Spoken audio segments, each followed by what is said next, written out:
देखिए हमारा जो नेक्स्ट चैप्टर रहेगा BPAG 174 शासन मुद्दे और चुनौतियां, इसका जो चैप्टर नंबर 4 रहेगा, यूनिट नंबर 4 रहेगा शासन में हितधारक। और इसमें से हमारा जो मेन पॉइंट है, जैसे हितधारक क्या होते हैं, सबसे पहले हमें पता होना चाहिए हितधारक का अर्थ यानी 4.2। फिर हमारा नेक्स्ट रहेगा 4.3 रहेगा हितधारक सिद्धांत, यानी शासन में जो हितधारक हैं उनके सिद्धांत क्या हैं, उन हम पहले फिर हम क्या देखेंगे, उन सिद्धांतों की चर्चा करेंगे। फिर देखेंगे शासन प्रक्रिया में हितधारक का महत्व, यानी शासन प्रक्रिया में जो हितधारक हैं उनका क्या क्या महत्व है। फिर हमारा जो नेक्स्ट रहेगा 4.6 रहेगा शासन में हितधारक की भागीदारी, यानी उनकी कितनी भागीदारी है, वो कितने पार्टिसिपेट करते हैं। लास्ट में जो हमारा रहेगा 4.7 रहेगा शासन में हितधारक का उदाहरण। एग्जाम के पॉइंट ऑफ व्यू से काफ़ी इंपॉर्टेंट रहेगा चैप्टर, इसलिए इसको थोड़ा सा ध्यान से सुनना आप सभी लोग, ठीक है, क्योंकि एग्जाम में इसमें कई बार क्वेश्चन भी आते हैं और मैं आपको प्रीवियस ईयर के क्वेश्चन पेपर में आपको जरूर दिला दूंगा, वहां से आप जरूर देख लेना और मैं वीडियो बना करके आपको दे दूंगा, ठीक है। 2 बार इसका एग्जाम हो चुका है और प्रीवियस ईयर के जो क्वेश्चन पेपर हैं वो मेरे पास पड़ा हुआ है, उसमें शासन के जो हितधारक हैं इससे दोनों बार क्वेश्चन आया है, तो इसलिए चैप्टर काफ़ी इंपॉर्टेंट है, ठीक है।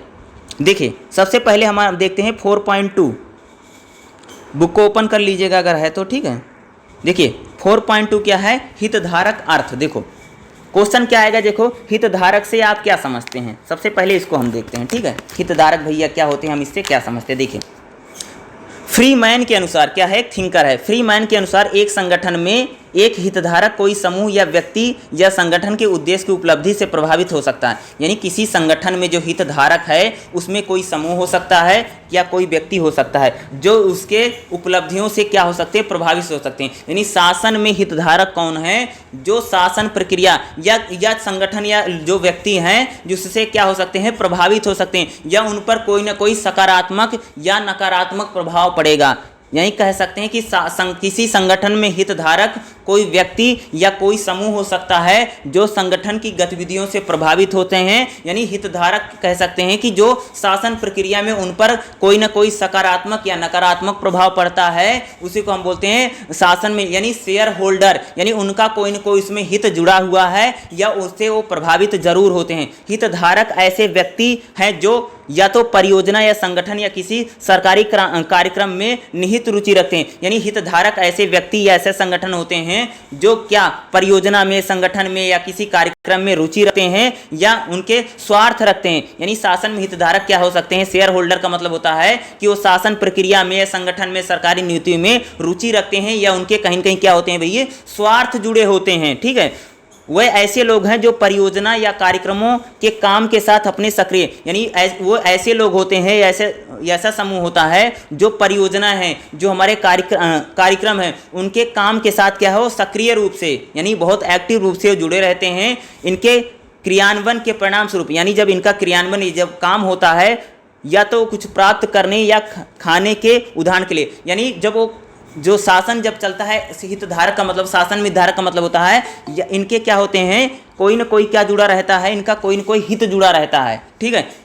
ये लाभ के लिए रहते हैं, इनको कोई ना कोई लाभ होता है। उदाहरण के लिए जैसे एग्जाम्पल दिया, शासन में हितधारक को हम क्या समझेंगे, उदाहरण के लिए जब सरकार या स्थानीय निकाय राजमार्ग को जोड़ने के लिए परियोजना तैयार करता है, ठीक है। जैसे हमारा रोड निर्माण है, ठीक है, जैसे भैया कोई सड़क बन रही है, हमारी सरकार ने या स्थानीय निकाय ने, राजमार्ग का मतलब होता है जो सड़कें बनती है, हाईवे जो बनते हैं, ठीक है, हाईवे बनाने के लिए उसने एक परियोजना बनाई, ये योजना बनी है, तो मोटर कार वाले जो होंगे, स्थानीय निवासी होंगे, राजमार्ग उपयोग करता होंगे, हे हितधारक होंगे। भैया जैसे सड़क बनेगी, मान लीजिए हमारी सरकार ने बोला कि एक सड़क बनने जा रही है, जब सड़क बनेगी तो क्या जो मोटर कार वाले होंगे, यानी जिनके पास मोटर कार होगी वो उससे प्रभावित होंगे। दूसरा, या वहाँ के स्थानीय जो निवासी होंगे वो लोग प्रभावित होंगे क्योंकि उनके आसपास के गांव से या शहरों से सड़क निकलेगी ऊपर। दूसरा, राजमार्ग कह सकते हैं कि राजमार्ग जो उपयोग करता है, जो लोग गाड़ी मोटर को बनाते हैं, जो बेचते हैं, उन पर भी क्या होगा, प्रभाव पड़ेगा। इन सब के बीच देखो इन पर इस कार्य क्या हितधारक होंगे जो इस परियोजना के क्रियान्वयन के कारण इन पर सकारात्मक या नकारात्मक रूप से हितधारक होंगे। यानी जो हितधारक हैं नेगेटिव और पॉजिटिव दोनों, यानी शेयर होल्डर जो होते हैं वह नेगेटिव और पॉजिटिव दोनों होते हैं, जो परियोजना के क्रियान्वयन के कारण सकारात्मक या नकारात्मक रूप से प्रभावित होंगे। यानी जब वह परियोजना बनेगी, परियोजना चलेगी या उन पर काम होगा तो वह सकारात्मक या नकारात्मक रूप से प्रभावित होंगे। इन सबके बीच इस परियोजना के क्रियान्वयन के दौरान राजमार्ग के पास रहने वाले निवासी नकारात्मक रूप से भैया उनको जो राजमार्ग जब बनेगा तो आसपास के जो लोग रहते हैं वो प्रदूषण की समस्या से परेशान होंगे, ध्वनि प्रदूषण या कह सकते हैं वायु प्रदूषण या बढ़ते यातायात से प्रभावित हो। मोटर कार वाले या राजमार्ग उपयोगकर्ता जो होंगे परियोजना के बाद उनको लाभ मिलेगा। जैसे राजमार्ग बन जाएगा तो क्या होगा, जो मोटर कार वाले होंगे भैया वो अपनी कार सड़क पे चलाएंगे और जो अन्य जो होंगे जैसे उपयोगकर्ता राजमार्ग उपयोगकर्ता जो हैं सड़क किनारे लोग बहुत लोग क्या खोल लेंगे भैया, दुकान उकान खोल लेंगे, गाड़ी मोटर बुलाएंगे। या जो कार बनाने वाले उनको भी लाभ पहुंचेगा, जब सड़क बनेगी तो लोग कार खरीदेंगे, यानी इनको भी लाभ मिलेगा। ये सारे क्या इन्हीं को हम बोलते हैं शेयर होल्डर या हितधारक, ठीक है, जिनका कोई न कोई लाभ होता है। यानी कोई भी परियोजना बनती, कोई भी काम होता है तो हितधारक वह हैं जिनको उस कोई परियोजना से कोई न कोई इनके जीवन पर सकारात्मक या नकारात्मक उन पर प्रभाव पड़ता है। बैरवर्ड या लोफर के अनुसार सार्वजनिक शासन के मुद्दे में निम्नलिखित हितधारक हैं। यानी जो हमारा सार्वजनिक शासन होता है उसमें निम्नलिखित क्या है, हितधारक हैं। अन्य के बीच में सम्मिलित होने की संभावना। पहला जो हितधारक है नागरिक हो सकता है, यानी हमारी जो शासन जो सार्वजनिक क्षेत्र हैं यानी जो हमारे सरकारें हैं या जो हमारे सरकारी कार्यालय हैं उसमें हितधारक कौन कौन लोग हैं। पहला क्या होगा भाई, नागरिक हो सकता है, क्योंकि जो हमारी परियोजना बने नागरिक हो सकता है किसी व्यक्ति के रूप में। दूसरा क्या, सामुदायिक संगठन जो शिथिल रूप में, यानी उसमें जो हमारे संगठन होते हैं वो भी हितधारक होगा।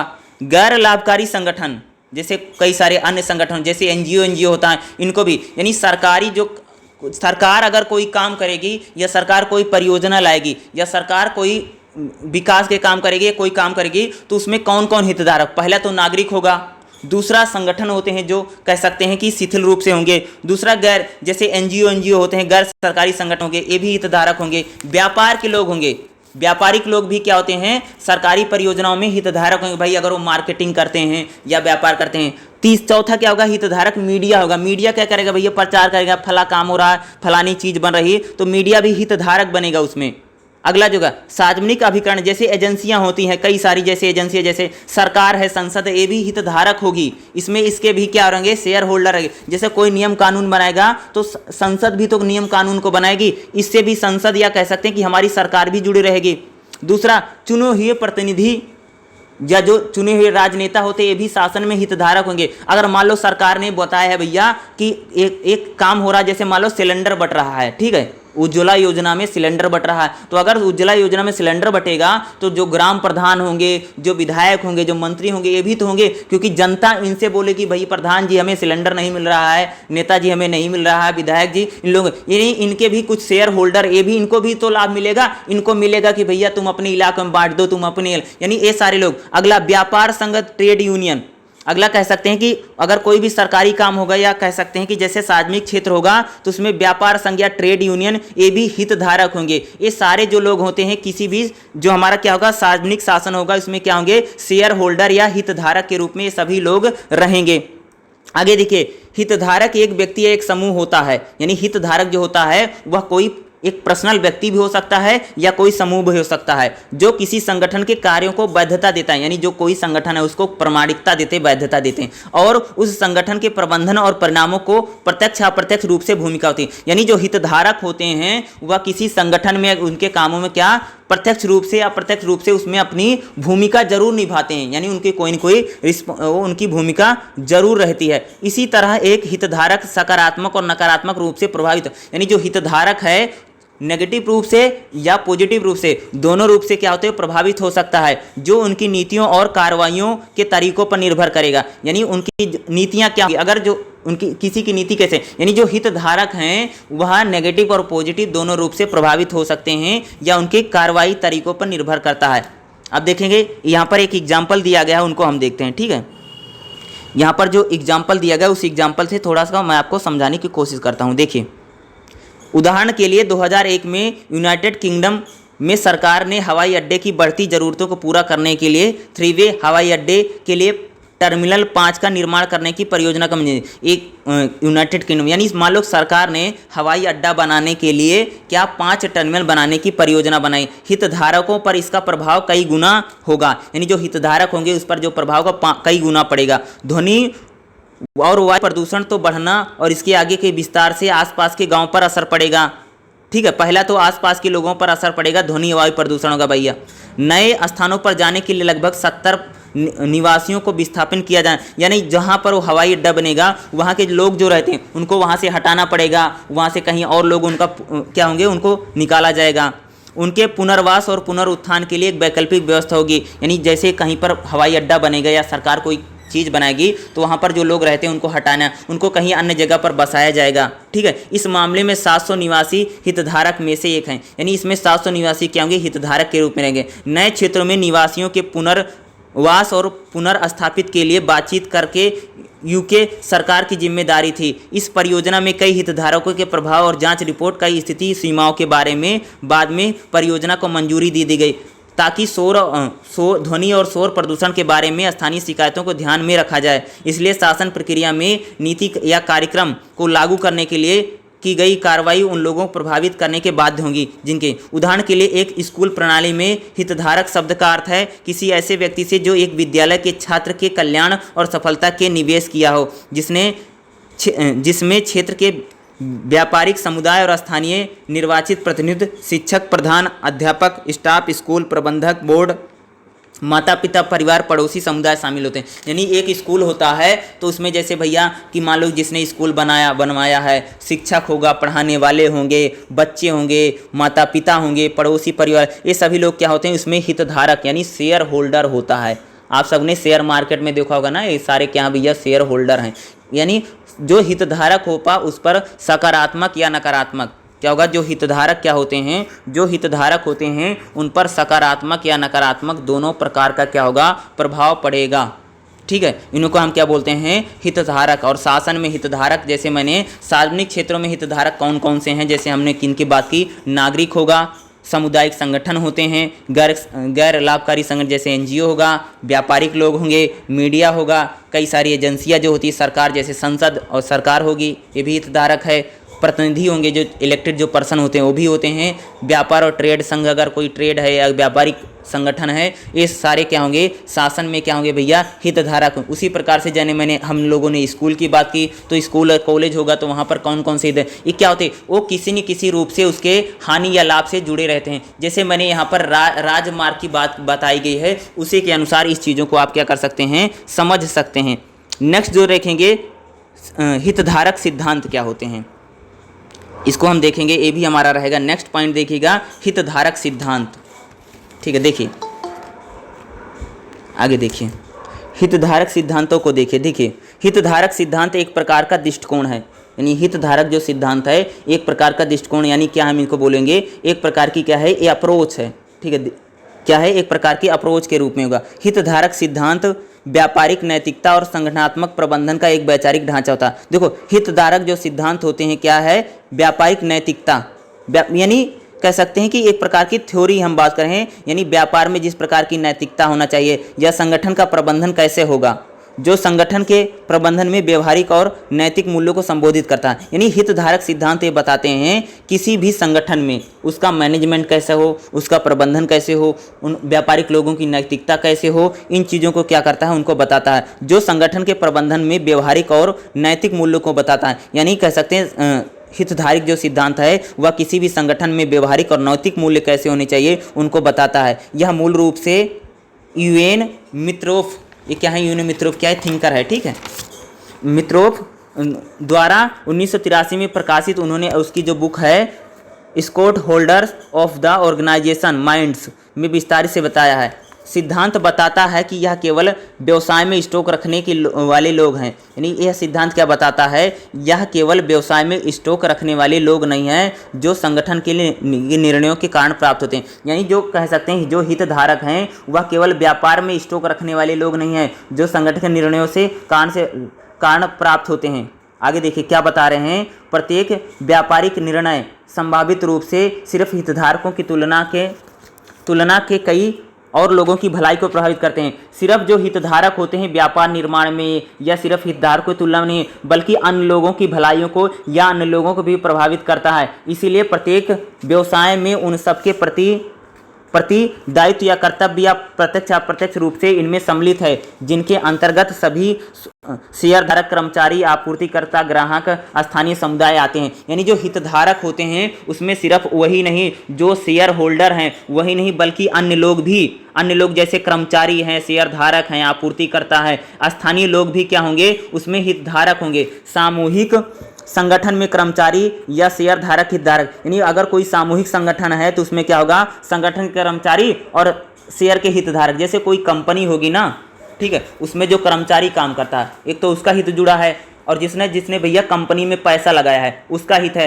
भाई क्या होगा, दोनों लोगों का हित है, दोनों लोगों का ही तो लाभ होगा। जो भैया सरकारी कंपनी में जो कर्मचारी काम कर रहा है उसको सैलरी मिल रहा है, उससे उसको लाभ है। दूसरा जिन लोगों ने पैसा लगाया है उनका प्रोडक्ट भी रहा, यानी यही लोग क्या होंगे, यही दोनों क्या होते हैं, हितधारक होते हैं। वह दोनों संसाधन प्राप्त करते हैं और संगठन के सफल संचालन का प्रयास करते हैं। यानी कह सकते हैं जो हितधारक होते हैं वो क्या करते हैं, संगठन को संसाधन देते हैं और संगठन को चलाने में सफल चलाने के लिए प्रयास करते हैं। इसी तरह किसी संगठन में हितधारकों को जरूरतों को संबोधित करना यानी किसी भी संगठन में जो उसके हितधारक हैं, ठीक है, उनको संबोधित करना, उनको बताना बहुत महत्वपूर्ण है। इस तर्क को सहायक निर्धारक सिद्धांत के रूप में संदर्भित किया। यानी इस तर्क को जैसे सहायक निर्धारक सिद्धांत, यानी देखो जो हितधारक होते हैं ना, वह संगठन कैसे चलेगा, कैसे काम करेगा, या उसके कैसे काम होगा, या जो संगठन होगा वो कैसे काम करेगा, यानी उसकी रूपरेखा हितधारक ही तय करेगा। यह सिद्धांत अन्य हितधारकों पर ध्यान देने की आवश्यकता को बताता है। यानी ये सिद्धांत बताता है जो अन्य हितधारक हैं, दूसरे जो हितधारक उन पर भी ध्यान दो। यह सिद्धांत उन हितधारकों पर ध्यान देने की आवश्यकता को बताएगा जो फॉर्म यानी के मूल्य को प्रभावित करते हैं। यह सिद्धांत के शासन पर ध्यान देने और संगठन के योगदान में अधिकतम लाभ प्राप्त करने के लिए उनके हितधारकों को सुरक्षित हैं। देखो जो शासन में हितधारक है बताता है कि संगठन में जो अन्य हितधारक हैं, ठीक है, सिर्फ शेयर होल्डर और कर्मचारी ही नहीं बल्कि अन्य जो हितधारक हैं उनको भी अधिकतम लाभ प्राप्त हो, इसको भी सुनिश्चित करने के बारे में क्या करता है ये बातें। यानी जो अन्य हितधारक हैं, दूसरे हितधारक हैं, उनकी भी क्या करना है, उनको भी लाभ पहुँचे, इसकी बात करता है। ठीक है, आगे देखिए, हितधारक सिद्धांत पर दो दृष्टिकोण है। यानी जो हितधारक सिद्धांत है वो इस पर क्या क्या है, दो दृष्टिकोण है। क्या कौन कौन सा, वर्णनात्मक और प्रमाणिक दृष्टिकोण। कौन कौन सा भैया दृष्टिकोण है, वर्णनात्मक का मतलब जिसका हम एक्सप्लेन करें बहुत ज़्यादा या डिटेलिंग, और प्रमाणिक का मतलब प्रमाणिकता। वर्णनात्मक दृष्टिकोण, वर्णनात्मक हितधारकों का दृष्टिकोण संगठन के विभिन्न घटकों को पहचानता है। यानी जो वर्णनात्मक दृष्टिकोण है वह हितधारक के जो विभिन्न घटक हैं, ठीक है, उनमें संगठन में विभिन्न घटकों को पहचानता है और वर्गीकृत करता है। यानी जो संगठन में विभिन्न घटक होंगे उनको वर्गीकृत करेगा, उनकी व्याख्या करेगा। यह उन दावों या शक्तियों का मूल्य देता है जो नीतिगत दृष्टिकोण में नैतिक आधारों या सामूहिक निर्णयों को प्रभावित करते हैं, और सही संगठन में हितधारकों के दावों का मूल्यांकन किया जाता है। एक नैतिक दृष्टिकोण के हितधारकों में नैतिक अधिकारों का समान रूप से होता है। देखो दूसरे अगर हितधारकों की बात करूं तो दूसरे जैसे हितधारक हैं, जैसे मत है, विचार है, संसाधन आधारित विचार है, बाजार आधारित मत दृष्टिकोण एकीकृत करता है, सामाजिक राजनीतिक को एक करता है, सामूहिक निर्णय लेने में हितधारकों की भागीदारी दक्षता हासिल करने से संबंधित रही है, जिससे प्रतिस्पर्धा को बहुत लाभ है। हितधारकों में शासन के अविश्वसनीय विरोधी को महत्वपूर्ण सहयोगी में बदलने के, यानी शासन में जो हितधारक हैं वो बहुत महत्वपूर्ण है। प्रमाणिक जो दृष्टिकोण है, कहने का मतलब है जो अन्य हितधारक हैं जैसे बाजार है, मार्केट है या विचार है, इन लोगों के ये इनकी भागीदारी भी शासन में क्या है, बहुत। यानी शासन हितधारक के दो महत्वपूर्ण सिद्धांत, पहला क्या है भैया, वर्णनात्मक दृष्टिकोण, दूसरा है प्रमाणिक दृष्टिकोण। ये दोनों महत्वपूर्ण है। ये शासन में हितधारक जो सिद्धांत है, जो थिंकर की अप्रोच है, उसको बताते हैं या उसको डेवलप करने की यहाँ पर बातें करते हैं।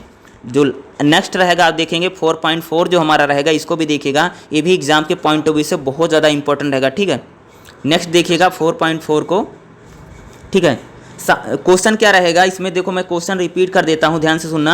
शासन प्रक्रिया में हितधारक पर संक्षिप्त टिप्पणी, यानी शासन प्रक्रिया में जो हितधारक हैं वह कौन से हितधारक हैं, कैसे हितधारक होते हैं, उनको क्या करना है, संक्षिप्त टिप्पणी कीजिए। इंपॉर्टेंट रहेगा, जितना भी मैं आपको बता रहा हूँ, जितना भी पढ़ा रहा हूँ, ये सारा आपके एग्जाम के पॉइंट ऑफ व्यू से ना बहुत ज़्यादा इंपॉर्टेंट है। इन सभी को आप जरूर पढ़ के, इससे एक ना एक क्वेश्चन जरूर आएगा। और जैसे मैंने आपको पहले ही बताया है इसका 2 बार एग्जाम हो चुका है, तो आपको प्रीवियस ईयर के जो क्वेश्चन पेपर हैं उसकी मैं आपको चैनल पर वीडियो मिल जाएगी, ठीक है, तो वहाँ पर जरूर देख लीजिएगा, ठीक है। देखो, शासन प्रक्रिया में हितधारकों पर संक्षिप्त टिप्पणी कीजिए। क्वेश्चन इसी प्रकार से आएगा और कोई भी जो क्वेश्चन आएगा ना वो 20 नंबर का आएगा और 20 नंबर के अकॉर्डिंग ही आपको हर क्वेश्चन की क्या करनी है, प्रिपरेशन करनी है। इसको देखिए, देखो क्या बोले, शासन प्रक्रिया में हितधारक क्या है। देखो, नव उदारवादी आर्थिक नीति और वैश्वीकरण के मुद्दे के साथ अन्य चुनौतियों के साथ 21वीं सदी का शासन का नया दृष्टिकोण बदला। यानी क्या है, नव उदारवादी नीति। देखो क्या रहा, अब जो है ना सरकार ज़्यादा से ज़्यादा चीज़ें अपने पास नहीं रखती, बल्कि उसका क्या करेंगे, नव उदारवादी। जब से वैश्वीकरण हुआ है, ग्लोबलाइजेशन जब से हुआ भाई, ठीक है, जब से आर्थिक नीतियों में परिवर्तन आया है, तब से कह सकते हैं कि 21वीं सदी में जो शासन है उसका दृष्टिकोण जो रहा उसमें बदलाव आया है। उसमें पहले की जैसी चुनौतियां नहीं, बल्कि उसमें अब नई नई चुनौतियां आ रही हैं, जिसमें पर्यावरणीय पतन यानी ग्लोबलाइजेशन, यानी अब शासन में अगर देखेंगे तो सबसे बड़ी समस्या का जैसे पर्यावरणीय समस्या है, सतत विकास है, जमीनी स्तर पर विकास की बात करें, सभी शासन में मुद्दे शामिल हैं। यानी सभी अगर देखोगे, पर्यावरणीय पतन हो रहा है, प्रवासन यानी लोग एक दूसरे से एक स्थान को छोड़ करके दूसरे स्थान पर बस रहे हैं, सतत विकास एक बड़ा इशू बना है, जमीनी स्तर पर विकास कैसे हो, इन सारी चीज़ों पर क्या अगर देखोगे शासन से संबंधित जो मुद्दे हैं वह कह सकते हैं कि जो शासन से संबंधित जो मुद्दे हैं उनको लेकर के कह सकते हैं कि एक मुद्दे में शामिल हुए हैं। आगे देखिए, 21वीं शताब्दी की अगर आप देखोगे, जो हमारी 21वीं शताब्दी में सामाजिक आर्थिक चुनौतियां शासन के सभी मुद्दों को हितधारकों की भागीदारी को संबोधित करने की आवश्यकता है। यानी 21वीं सदी में अगर हम देखें तो जो सामाजिक आर्थिक चुनौतियां हैं उन सभी चुनौतियों में शासन के जो हितधारक हैं, ठीक है, शासन के जो हितधारक हैं उनकी भागीदारी जो है, उनकी आवश्यकता जो है, उनको कह सकते हैं संबोधित करने या उनको एक्सप्लेन करने की बहुत ज़्यादा ज़रूरत है। हिड्स व कून क्या थिंकर हैं के अनुसार पारंपरिक शासन मॉडल संगठनात्मक नेतृत्व को निर्णय देने के लिए विशेष अधिकार प्रदान करता है। क्या कह रहे हैं कि जो पारंपरिक शासन मॉडल था, जो हमारा पहले का जो शासन मॉडल था, वह संगठन को नेतृत्व निर्णय देने का विशेष अधिकार देता है। पहले जो होता था, जो शासन संगठन होता था, वह क्या कर सकते थे, अपने स्वयं निर्णय ले सकते थे या उनको विशेष अधिकार देता था। पारंपरिक मॉडल में प्रेरक दबाव समूह मुख्य रूप से प्रतिनिधियों के रूप में कार्य, पहले जो हमारा पारंपरिक मॉडल था उसमें जैसे दबाव समूह हैं, क्या प्रेशर जो ग्रुप होते हैं, ये प्रतिनिधि के रूप में होते थे और जनसंख्या के कुछ भागों के लिए राजनीतिक लाभ प्राप्त करने का, यानी जनसंख्या यानी और अन्य जो लोग होते थे वह राजनीतिक लाभ प्राप्त करने के लिए प्रयासरत रहते थे। आगे उन्हें कहा गया कि शासन के पारंपरिक मॉडल के विपरीत शासन का एक हितधारक मॉडल की प्रक्रिया में अपनी सक्रिय भागीदारी सुनिश्चित करके जनसंख्या के बड़े वर्ग को आवश्यक लाभ प्रदान करता है। यानी अब जो आया है पारंपरिक जो मॉडल था उसमें परिवर्तन आया है, उसमें चेंज आया है। अब क्या है, जनसंख्या के बड़े वर्ग को आवश्यक लाभ प्रदान करता है। यानी अब जो जनसंख्या का जो बड़ा वर्ग है वह ज़्यादा से ज़्यादा लाभ प्राप्त करना चाहता है, शासन या बड़ा हितधारक वर्ग आया है जिसमें जनसंख्या के एक बड़े हिस्से को सामाजिक आर्थिक लाभ देने की क्षमता है। यानी अब कह सकते हैं जो शासन है उसमें एक बड़ा परिवर्तन है। अब क्या कर सकता है वो शासन, कह सकते हैं कि शासन के द्वारा जनसंख्या के एक बड़े हिस्से को क्या दे सकता है, सामाजिक और आर्थिक लाभ देने की क्षमता रखता है। यह संगठन की प्रतिभागियों की दृश्यता बढ़ाने की क्षमता रखता है। यानी अब जो हमारा संगठन उसमें जो प्रतिभागी हैं उनकी क्षमता को बढ़ाने की रखता है। यदि कोई संगठन कुछ निर्णय लेता है, अगर कोई संगठन है, ठीक है, अगर वह कोई निर्णय लेता है, कोई डिसीजन लेता है जो आबादी के कुछ वर्गों को प्रभावित करता है, तो हितधारक सिद्धांत निर्णय लेने की प्रक्रिया में सभी प्रभावित जनसंख्या को लाने का प्रस्ताव करता है ताकि सभी के लिए सुनिश्चित न्याय किया जाए। यानी अब अगर आप देखेंगे जब से आबादी के कुछ वर्गों को प्रभावित कर, यानी अब जो शासन निर्णय की प्रक्रिया है, अब जो शासन में निर्णय लिए जाते हैं, जो डिसीजन लिए जाते हैं, उनमें अगर देखेंगे तो वह जो प्रभावित जनसंख्या है उनको हित में ध्यान में यानी न्याय सुनिश्चित करने के, यानी अब जो है पहले क्या होता था कि हम लोग बहुत बड़े लेवल पर नहीं सोचते थे बल्कि हम कम लेवल पर, अब क्या है कि जो बड़ी जनता, जो हमारी आम जो पॉपुलेशन है, ठीक है,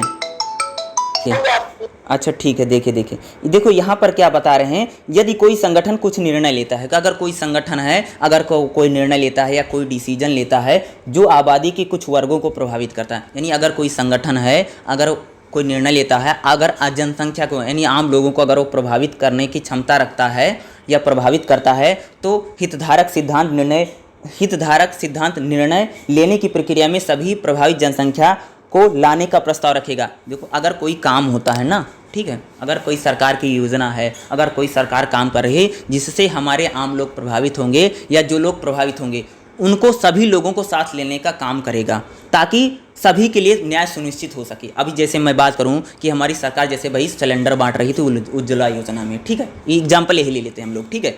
सरकार क्या कर रही है, तो जितने भी लोगों के पास गैस नहीं है या खाना बनाने की समस्या है उन सभी लोगों को न्याय सुनिश्चित, भैया सभी को सिलेंडर मिले, सभी जितने भी लोग प्रभावित हैं भाई, जिसके पास भी जो लोग लकड़ी चूल्हे पर खाना बना रहे, ये क्या बता रहा है कि अगर शासन प्रक्रिया में जो मान लीजिए अगर कोई निर्णय लिया जाए, अगर कोई संगठन है, अगर सरकार जो शासन निर्णय लेता है तो उससे जितने भी लोग प्रभावित होंगे उन सभी को ध्यान में रख करके उन सभी को प्रस्ताव में यानी उन सभी के ध्यान में रखा जाएगा ताकि सभी लोगों के लिए न्याय सुनिश्चित किया जा सके। यानी उसमें जितने भी भागीदार होंगे, यानी उसमें जितने भी शेयर होल्डर हैं उन सभी को ध्यान में रखना जरूरी है ताकि सभी के लिए न्याय किया जा सके। अब हर एक फैक्टर को देखा जाएगा, जैसे मैंने बोला कि कोई सड़क बनेगी भाई तो शासन में जितने हितधारक होंगे सबको ध्यान में रखना जरूरी है। मान लीजिए जैसे कहीं पर पुल बन रहा है, पुल बनेगा तो क्या होगा, जो वहां पर लोग पहले रहते तो उनको हटाना पड़ेगा, उनको कहीं और पर बसाना पड़ेगा। अगर वहां पर पुल बनेगा तो लोगों का विस्थापन होगा, आसपास क्या होगा, प्रदूषण फैलेगा। ये जितने भी हितधारक हैं, ठीक है, इन सभी हितधारकों की क्या करना है, हमें सही से क्या करना पड़ेगा, उनको न्याय सुनिश्चित होना चाहिए। ये नहीं है कि आपने तो जमीन तो खरीद ली है लोगों से लेकिन उनकी बसावट नहीं हो पाई। यानी शासन में जितने हितधारक हैं सबके लिए न्याय सुनिश्चित होना बहुत जरूरी है।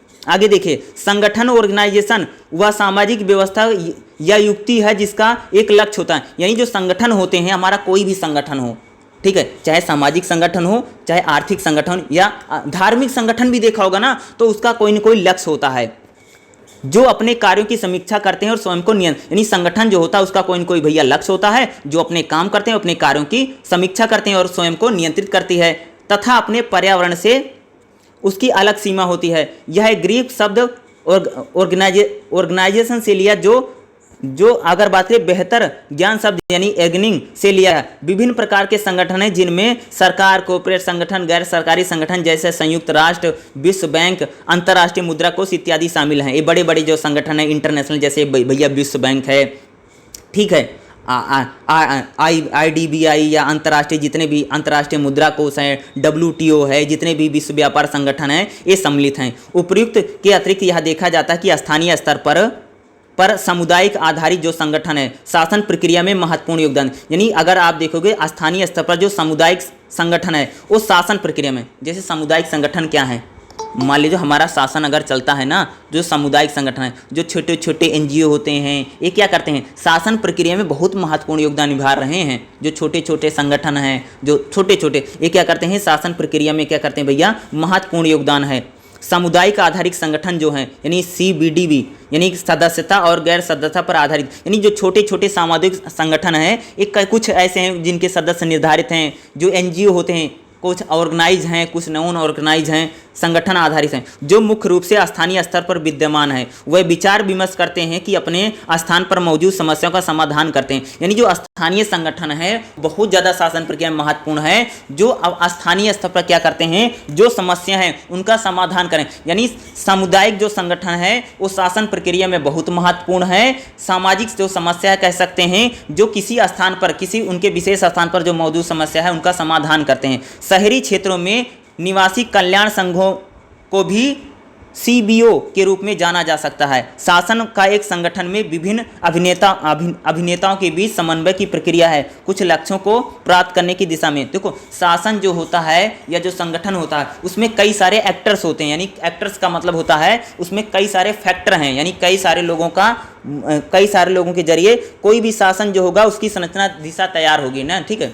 जैसे कोई संगठन बनेगा ना, एक व्यक्ति से संगठन नहीं बनता है बल्कि किसी संगठन में बहुत सारे लोगों की भूमिका रहती है, ठीक है। जैसे मान लो कि एग्जांपल बताऊं कि मान लो एक फिल्म बन रही है, तो एक फिल्म जो बनती है उसमें कुछ लोगों का नहीं, उसमें बहुत लोगों का योगदान है। मान लीजिए एक सड़क बन रही है, अगर एक सड़क बनेगी ना तो सरकार भी है उसमें, ठीक है, सरकार, मजदूर भी हैं, ठेकेदार भी हैं।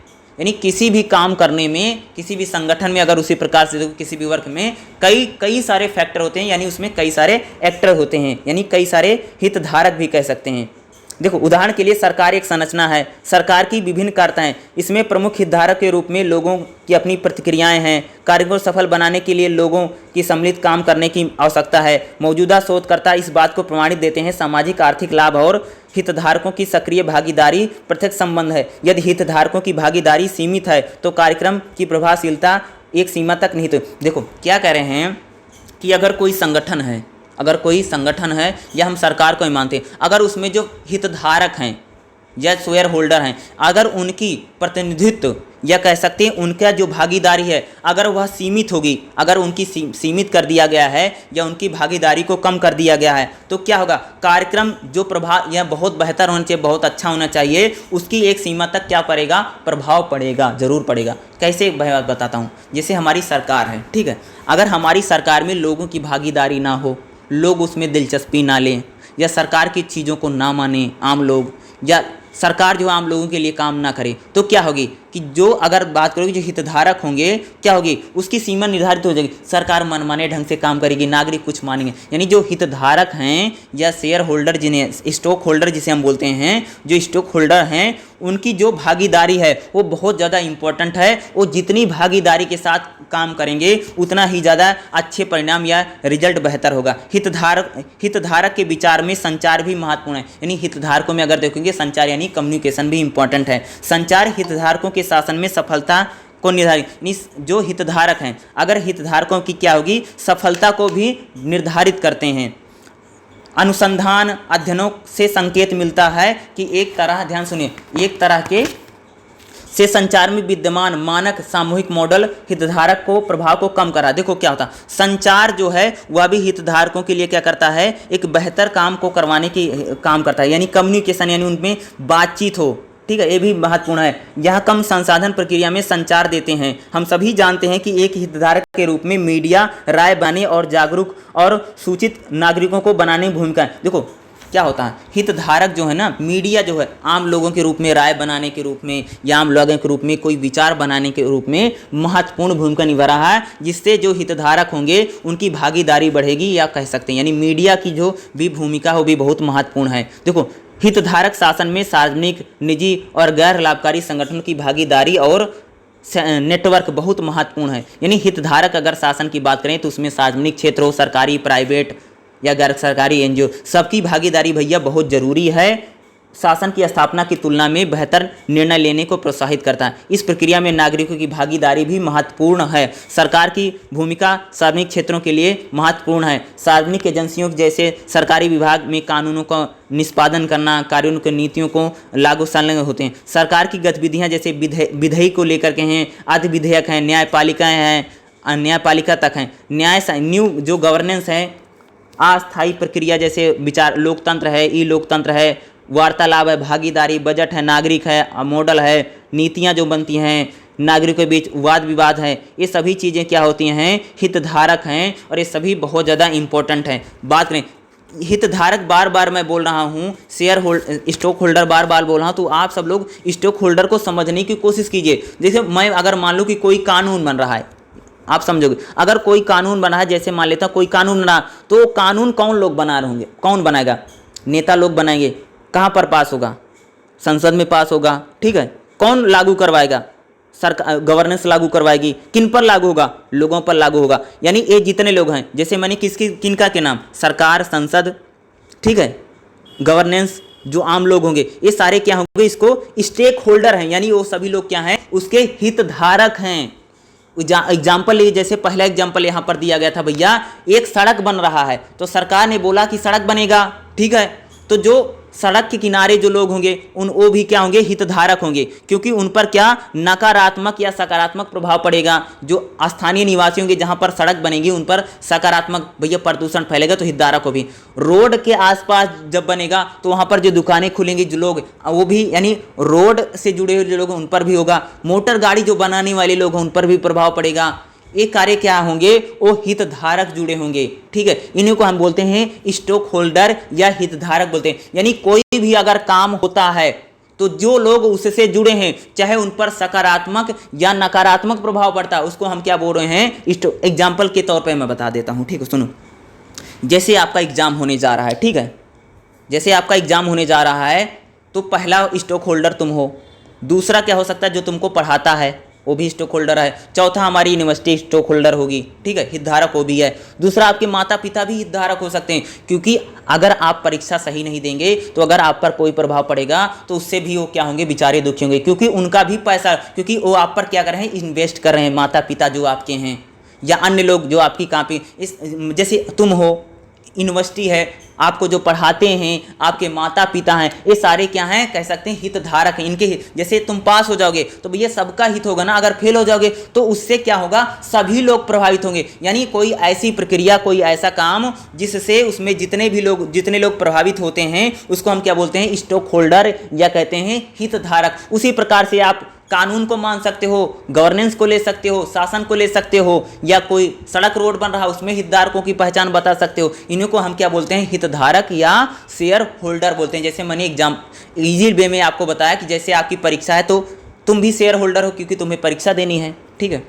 यूनिवर्सिटी परीक्षा ले रही है वो भी हितधारक है, जहाँ एक पेपर देने जाओगे वो भी लोग हितधारक हैं, अगर सही टाइम से परीक्षा नहीं लेंगे तो उनका प्रभाव पड़ेगा, जो आपकी कॉपी चेक करेगा वो भी हितधारक के रूप में जुड़ेंगे, ठीक है, जो रिजल्ट आपको देंगे वो भी हितधारक के रूप में, आपके माता पिता भी हितधारक के रूप में जुड़ेंगे, आपके भाई बहन जो होंगे वो भी जुड़ेंगे, क्योंकि सबका कोई ना कोई प्रकार से रोल है, उसमें सभी उनकी महत्वपूर्ण भूमिका है, ठीक है। तो इसी को हम क्या बोलते हैं, हितधारक। जैसे एक एग्जाम में इतने सारे मैंने फैक्टर बताए, देखो अगर जो रिजल्ट होगा उस पर सभी का प्रभाव पड़ेगा या सभी लोग उससे कहीं न कहीं जुड़े हैं, चाहे उनको लाभ है, जैसे कॉपी चेक करना उनको पैसा मिलेगा, पढ़ाने वाले को पैसा मिलेगा, यूनिवर्सिटी पैसा लेगी, आपका लाभ होगा आगे चल करके, अगर आप पर सकारात्मक प्रभाव तो आपके घर वालों, ये सारे क्या होंगे, उसके हितधारक, या इसको हम क्या बोलेंगे, स्टॉक होल्डर, इन्हीं को हम बोलते हैं हितधारक। अब इसी प्रकार से हम शासन में हितधारक ले लेंगे, जैसे कोई उज्ज्वला योजना का बताया भैया कि जैसे सरकार ने योजना बनाया वो हितधारक होगी, संसद ने कानून बनाया कि भाई सबको सिलेंडर बटेगा वो भी हितधारक है,